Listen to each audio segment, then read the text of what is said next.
Good morning. I've woken up. Actually, I never went to sleep. That's that's how you guys do things here, right? I've been to a lot of cons, but nothing like this. Yeah. Indie devs also don't sleep. Yeah, no. But you should. You should get lots of sleep. You also shouldn't be, working 100 hours a week on your indie game. This is going. Yeah.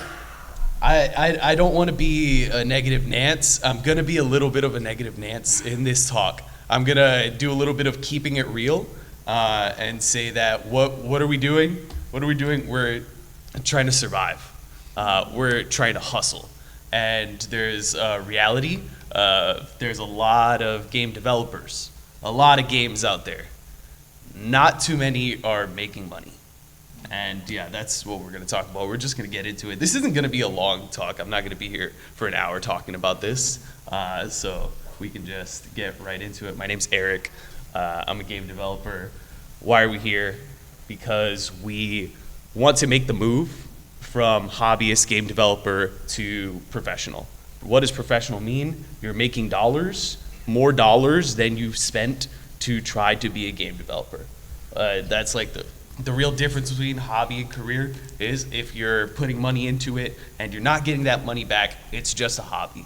But what do we want to do? We want to make some dollars. And hey, Eric Betancourt, these are some games that I've worked on. I have made dollars playing video games. I say playing video games because that's really how I started.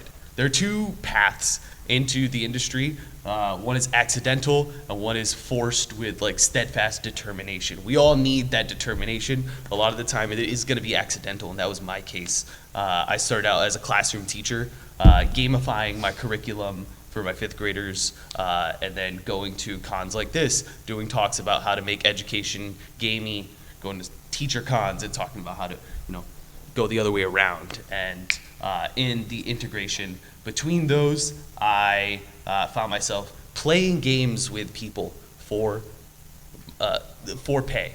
I framed it like a yoga teacher. You can do yoga for free in your house, do some stretches, but if you want to be guided by someone who really knows what they're doing and can give you what you want out of a yoga experience, you go and you pay the $15 for a class. And that's what I did with games, with Dungeons and Dragons and other tabletop games. I offered paid services. That was my first step into being a professional in the game industry. I was a storyteller, and in going around and telling my stories, I linked up with the folks at D&D Proper, and I've gotten to contribute to a few of the books that released with them. Beyond that, moved into further game development with Fantasy Flight Games on the Arkham series, and currently I work on MapleStory Worlds, which is a user-generated content platform based on the game MapleStory. It's a 20-year-old MMO. If you had a pretty low-end PC or were playing games in your school's computer lab, you could run it, so that's how I knew it. My path in all of this, I've never had a full-time job salaried as a game developer. Despite that, for the past 5 years, this has been my only job, hopping from project to project, contract to contract. It's rough out there. Looking at the state of the industry, layoffs have hit every industry really, but video games has a Wikipedia article. That's how you know it's real, right? That 45,000 jobs were lost. Those are all people that still exist that have a lot more experience than us, myself included. I've been doing this about 5 years. I know people with 20 years that were working on the original Fallout don't have a job now. Those people are competing with us for the same full-time positions, and it's rough. And so what is the reality? Is it so realistic to think I'm going to, apply for a job on careers.blizzard.com and they'll call me up and hire me? It's tough enough to get a job at CVS. So that's the reality. And so what are our other options? We can go the indie route and make a game ourselves, but this chart shows the revenue for Steam games from last year. You look at that, 63.8% have not made $1,000. And you look beyond that, more than 75%, less than 25%, I should say, have made more than $5,000. How long does it take you to make a game? When you think about you said you're working 80 hours a week on your indie game. When you divide up the per hour, that job at CVS is looking like it pays a lot more than being a game developer. And so you really have to ask yourself a few questions. The first question is, do you need to work in games? Can gaming just be a hobby like my dad's a fisherman? He's not, selling his fish. He's not even catching that many, but he loves to go out and do it. Do you have another option that's gonna pay you more and can keep that love of gaming and not sour it by saying, this is what I have to do? A lot of us, we don't have that option. That's why we're here. That's why we need to make this a career. And so we have to think, is the industry ready for us? If it's not, we have to find out where it's ready. We have to find places of vulnerability within the landscape of the job market or the opportunity market, because we have to open up our frame of mind. We're probably not going to immediately get hired for a salaried position. So what are the opportunities that are out there? We'll talk a little bit later about what those specifically have looked like for me and friends of mine. But right now, the industry is not really ready for us. And so we might need to do a little bit of biding our time until it is. And the third is, are you ready for the industry? When you think of the life cycle of plants, there's like the vegetative state. When they're building, they're growing, they're taking in their nutrients, and then the productive state, when they are able to flower fruit, bear fruit. And for us, are we in that productive state yet? Are you at a point where you can confidently say, yes, I can build these systems in this engine, I have the acuity, I have the skills to communicate that to others, or are you still developing them? Because if you're still developing them, you're going to be wasting your time and getting a lot of disappointment in thinking, I'm here, I'm ready, when I'm not. I wasn't, and I pushed myself earlier than I was, and felt a lot of that heartbreak when I'm like, no, I know I'm good. I know I got this, but there was a lot I didn't have, and that I'm still working on. In game development, we don't have like a license, like a medical doctor needs a license and needs to continue educating themselves in order to, retain their license, but we need to continue to educate yourself, with learning other engines, learning other languages. A lot of us are specialists. Maybe we're artists and we make great 3D models, but we don't know how to animate, or we don't know how to code. I think that's kind of a lot of us is we leave coding as the last thing we want to learn. Some of us are the opposite, where the code is all we want to care about, and maybe you should open up Ace Sprite and learn some 2D art. So broadening your understanding is also going to increase your ability to communicate with the other people on your team. If you have a team, I think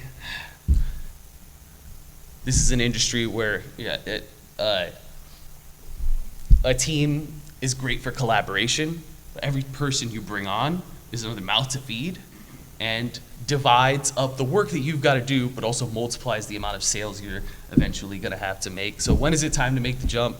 Not until you have to.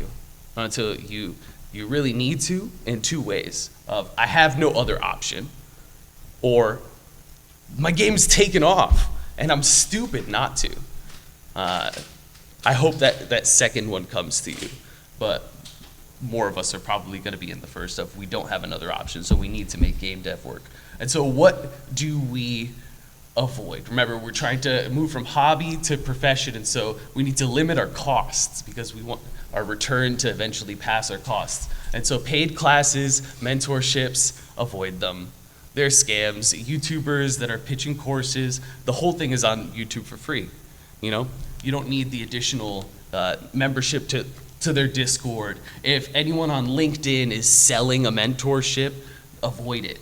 avoid it. You can find plenty of people willing to do it for free. I'll talk about a few communities you can reach out to after this. Wasting money, your hardware's fine. If you're like, oh, it can't handle Unreal Engine, you're not building an Unreal Engine then. Building Unity. Oh, it can't handle Unity. Well, you're building an RPG Maker then. There's always something that's a lower fidelity that you can build in and rely on. You don't need to get the next generation tech. And also, like, 5 years ago, tech is pretty good. It's good enough. And you're not gonna buy RAM anytime soon. No. Building a large team before you've built yourself. I went through this earlier this year when some friends and I decided to start an indie studio. And there were 6 of us, we all had our specializations and all of the meetings that we were having and all of the planning and hyping ourselves up. No money was made. No money was made, and it was 6 months of building little demos and projects and talking about bringing them to publishers, and that's 6 of us that, needed to be paid. What's the payout to make it worth it for 6 people? $1 million, so that over 2 years we could each get maybe $60K, when we reserve a little bit for marketing and other things, but that's not great. It's not great. And so do what you can to build yourself.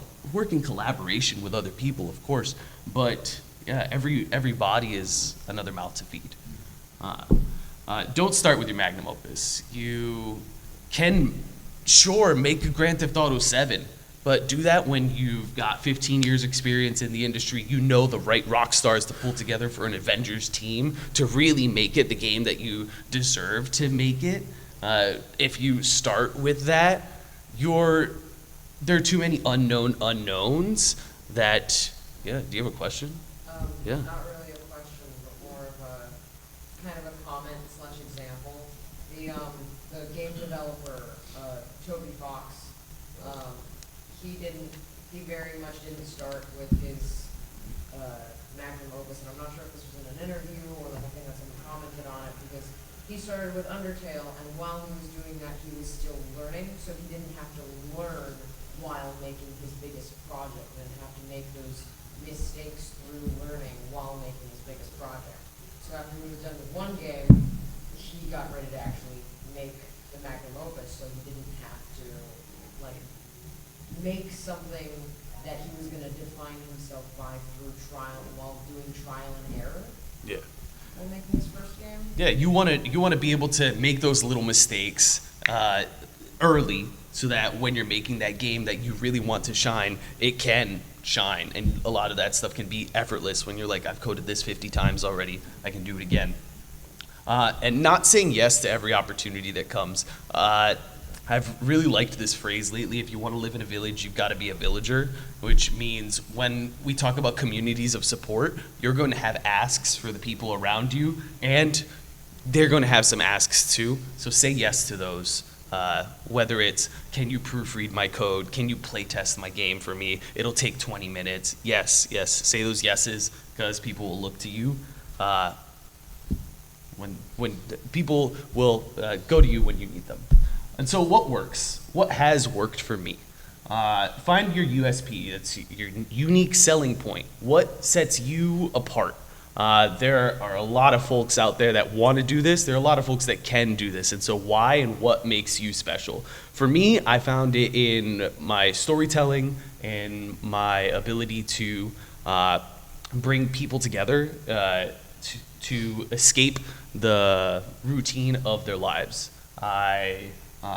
Like I said, I was running Dungeons and Dragons games for people, and that story of doing that now sets me apart when I have interviews for positions working on games. The contract that I got now, they said they noted that was a particularly unique part of my experience. So what is it about you that sets you apart?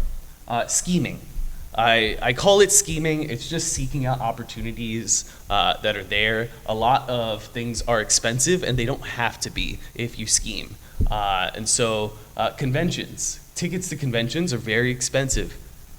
just reach out and ask. Say, hi, I'm a game developer. I know there's Mivs does stuff here in the indie game scene. A lot of the time they have extra tickets going around. Don't pay for things that you don't have to. That includes programs. You can reach out directly to the company, say, hey, I'm an indie, and I'd just like to ask for this for free. I've gotten year-long subscriptions to programs that would have cost thousands of dollars just by asking. Be big fish in a small pond. It's really desirable to want to think like, I can make an indie game, put it on the Steam marketplace, it'll be on the front page, you'll get so much visibility. There were 15,000 games that released on Steam last year. Remember the great chart we saw earlier? A lot of them are not hitting the front page. And so what can you do? You can be a big fish in a smaller pond and make a splash. You look for communities like, right now I work with Maple Story Worlds, is a community that has very few games on it, and Nexon, the company that makes Maple Story, is funding indie developers to make games, giving you money before the game is released. Their start up fund is $5,000 to make a little game on the UGC platform. It took me 2 months to make the project that I'm working on now, and once it's released, you then get monthly revenue from it, depending on how you implement monetization. I can talk specifically about that later if anyone has questions about it. But find small marketplaces where you can make a splash. There are, mobile apps that are like strange. They look like, oh, nobody is playing these games. Well, a lot of these companies are desperate for people to be playing their games. And so reach out, closed mouth don't get fed, establish that connection, and make it happen. Adjust for the market. This is a chart from Chris Zukowski. Look into Chris Zukowski if you're an indie dev. He does marketing, how to market a game really, really well, and breaks things down in really good ways. But look to what the market says. There are games that we want to make, but are there games that we want to make that will make money? Let's see, a lot of us want to make puzzle games and 2D platformers, but so many of them are out there, and so few of them are making money. Median earnings is a lot more relevant of a stat than average, because you got your Hollow Knights that are going to throw everything off. But look, no one's making 4X games, but they're making the most money. No one's making CRPGs. It's a little tough to make those, but yeah, you get what I mean. Adjust for the market, make what makes money.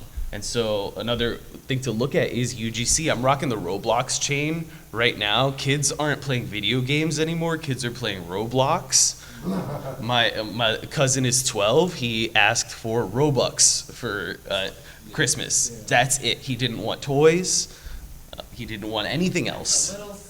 Yeah, it is. But hey, we're not talking about what games we want to make. We're talking about making money. And so that's what I mean. Like, I'm not trying to be bleak or anything. Yeah. Question, what's 4X? 4X games, like Civ.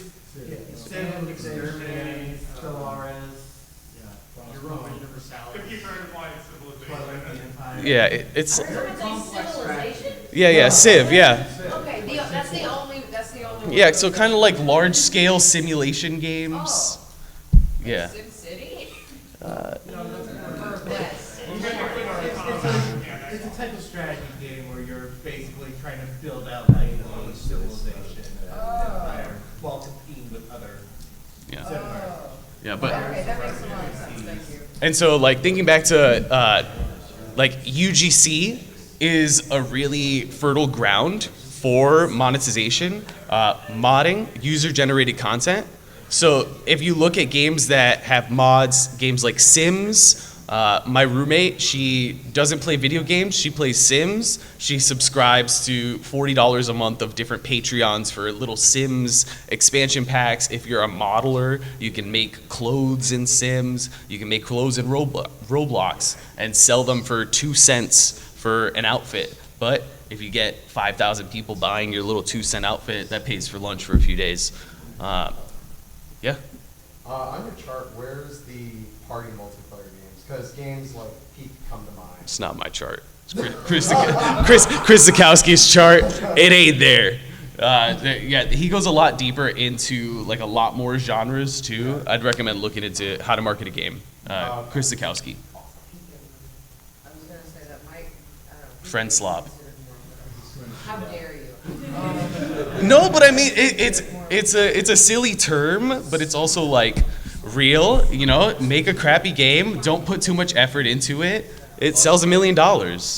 You know. 4 people go, let's play this tonight, and then they'll never play it again. Yeah, you need them to just buy it and play more than 2 hours so they can't refund. It was $5, it took you 3 months to make, and it's like, Yeah, nothing wrong with that. But hey, you know, I say don't go it alone. This is my like last piece of advice. The biggest community I think everyone should be a part of if they're not is the ASGC. Amir Satvat is a guy that does a lot of analysis and market research specifically on jobs in games. It's an active community that's filled with people that will review your resume for free. They will look at your portfolio for free. They will give you critical feedback and make the connections that you need for you. They are very active online and in person at like events like GDC and other conventions. I meant to put this in and say it earlier. Go to things like this, GDC, if you can. Be in the room if you can be in the room. It matters a lot more, just like starting to shake hands and establish yourself as a name in the industry. I hate to say it, just be on LinkedIn and like update your pages and stuff. You want to be someone that people can search for and reference. Yeah. Regarding LinkedIn, if you're in a space, like let's say you're in a military program and you're trying to break in, can you really change your LinkedIn to be more? You probably have a lot more relevant experience than you're noting. Break down your projects. Break down if you're an independent developer on the side of what you're doing for work. You have, you know, a business that you're building games for. Maybe you haven't made any money for it. You don't have to say that on LinkedIn, you know? But also, like, when I go to events, my wallpaper on my phone is a QR code to my LinkedIn. I'm walking around meeting people and just showing, sharing, connecting, however I can.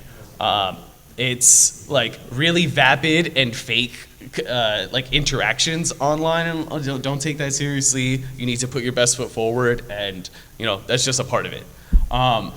Be a part of any community you can that has to do with you. So like I'm a member of the PRGDA, Puerto Rican Game Developers Association, Latinx in Gaming. They fund a lot of my things. They have grant programs. They got me a new computer. They flew me to GDC and, you know, not only got me my ticket, but put me up in a hotel. You know, there are communities out there looking to support people like you. So if you're in any kind of identity group that you think probably has a group, there's probably a group out there with funding to be able to support you. IGDA is like the umbrella corporation for a bunch of these smaller groups. So link up with IGDA and then find the subgroups within them, reach out to those people, build the network. Glitch City, I put that there because I recommend getting in touch with your local communities. So I live in Los Angeles, and over there we have Glitch City, which is a makerspace specifically for game developers.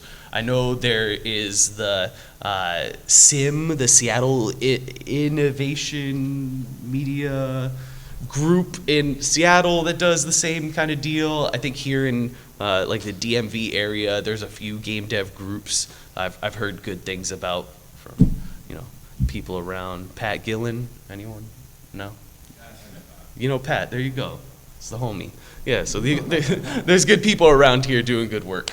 And so get in touch with your local makerspace groups, people that you can really just shove your computer in front of and say, hey, can you look at this real quick?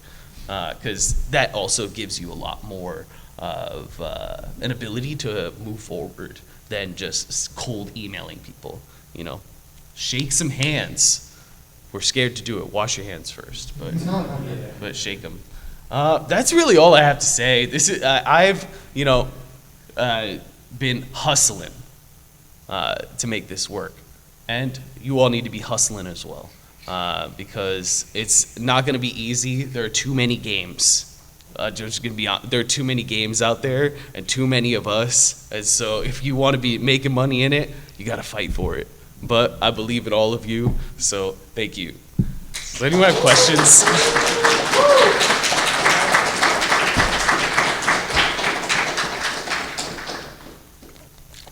Any questions? No? Cool. What up? In the back. Hi. Can you go a little bit more into the part about being a big fish in a small pond? Totally. So I'll show a little bit of.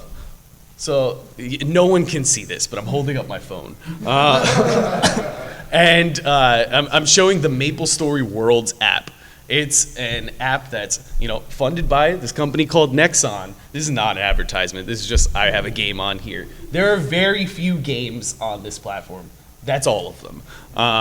And so if you put a game on the platform, it would be a large percentage of what the games on the platform are, as opposed to putting a game just on the regular app store where there are a million apps coming out every day.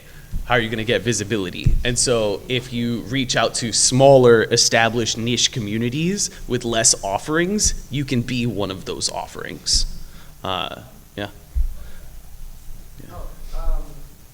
were talking about Nexon and them offering like a fund to do the games for the MapleStory app. Yeah. How did you get to that position? How did you have to apply for a job at Nexon and then they gave you the? There's a program called the Creators Workshop. If you look up MapleStory World's Creators Workshop, you can see, I believe the application's actually just closed on the 4th, but if I can put in a word with Aaron Ashby Romero and connect you and see if we can get a little extension going on for the folks here. But that is, that program is initially a $5,000 grant to develop a game in 10 weeks, and then beyond that, depending on your average players, daily players, and revenue spent in the game, an additional fund of up to $4,000 a month for 1 year for the first year of the game's life. And that's also something I'm doing on the side too. I have a day job. I do one-on-one counseling with kids with autism, but yeah, so it's also manageable for a solo developer. Do you have to make the game entirely by yourself, or can you have an artist and a programmer? You can have a team, but imagine, $1 turns into 33 cents when you have 2 other people. And hey, if you can do it yourself, I'd highly recommend doing it yourself. Yeah. Thank you so much for speaking today. So you do D&D and tabletop gaming. What are other other panels to try and get connected with people in industry, on a Konami Free Diplomat or a Magic the Gathering? Here, I don't believe that they have any representation here. No. So, I would go to MagicCon if you can. If you're trying to reach out to Blizzard devs, go to BlizzCon. Try to meet the people where they're at. And otherwise, I think they usually have bigger presences at PAX. This is, I would say, a more consumer-facing convention. Whereas if you look at PAX, GDC especially, those are more B2B business sided conventions. And if you're trying to meet up with the industry folks, that you want to be in those rooms. Other things to look at is you can look at trying to attend something like Hub. Yeah. You have to keep connected to speak to people at the vendor and the tabletop space, stuff like that. Connect with them. Yeah, literally. Surprised how Yeah, lurk the indie tables because you don't know who's there. Just introduce yourself to all of the people. Introduce yourself as a developer too, and ask legitimate questions. I don't know. I don't play games regularly anymore. I play games as a game developer, and I'm looking for things, and I have my notebook with me when I'm playing games. And so when you're going around to the indie booths and play testing, ask them questions like a developer would, and interface like you are.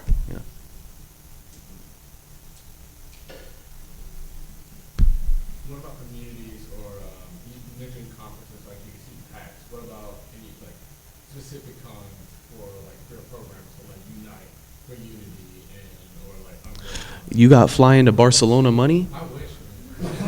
And so like that's the thing. That's the thing. What is worth your money? Can you validate it as, hey, I'm going to Spain and that's my vacation for the year? Can you get someone to pay for it? Can you get someone to pay for it? That's really the biggest one. Ask. Look. So be a part of community groups that are offering for tickets, offering for stipends, offering for support. They're out there. Funds are out there.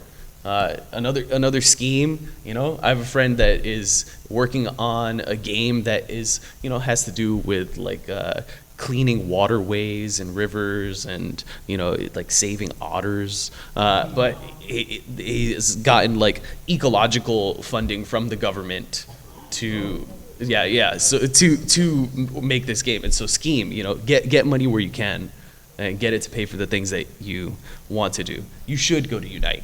You should go to there's a Unreal Fest is in Orlando. That's a little easier. You can drive there. But yeah, so definitely get into the rooms and get into the industry-facing places as much as you can. But don't go to Gamescom. Don't you spending the money to go to Germany for 2 weeks? It's tough, unless someone's paying for it. Hustle. Yeah, you had your hand up, right?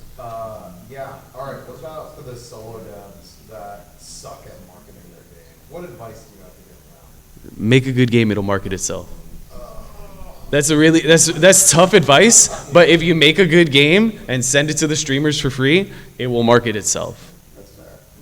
Another piece is put out stuff from the games, just like weekly blogs and things like that. It's tough. That's gonna take so much more time than yeah. If it's good and it gets a low momentum, it's That cuts into your hourly rate. Advice I've always heard is, try to get your game wishlisted on Steam as much as possible. Yeah, you need 1,000 wish lists before release, or it's dead. Yeah. Yeah. Chris Zukowski talks a lot about a few numbers. It's 1,000, or you're dead. 7,000, and you're flying. Apologies to start this one, but I see you're a narrative designer. How did you kind of build up your own reputation as a narrative designer? Was it something that you were looking for in the beginning, or that was kind of Yeah, no, I played D&D with people, and I built a business around it, and then linked up with the folks who make D&D and said, hey, we can do this. And I never worked officially full-time for them, but my name's in a few of the books. Yeah. Cool. Well, thanks y'all. Oh, you have a question? Well, it's kind of not to derail it, but to go back to your experience on like the education side of it. And Yeah. You said like you kind of tried gamifying curriculum. Do you think that's like the growing thing, or do you think schools are they more like receptive to that, or is it kind of like resistant? Like, do you think that's the way? Incredibly receptive. I work with a network of schools in Los Angeles, public and private, still to this day doing like these, and like I have a background in special education too, so like that is particularly suited to these students. The students really like it, and it does good things for them. And like there's a few folks that. Like Dr. Megan Connell is a psychologist that writes a lot about the efficacy of tabletop in youth development, and so there's like a lot of like material to bring forward too that validates that. And so schools are ready for it, and if schools aren't, look to like youth centers, community centers, libraries, and there's a need and a want. People want this stuff. Yeah.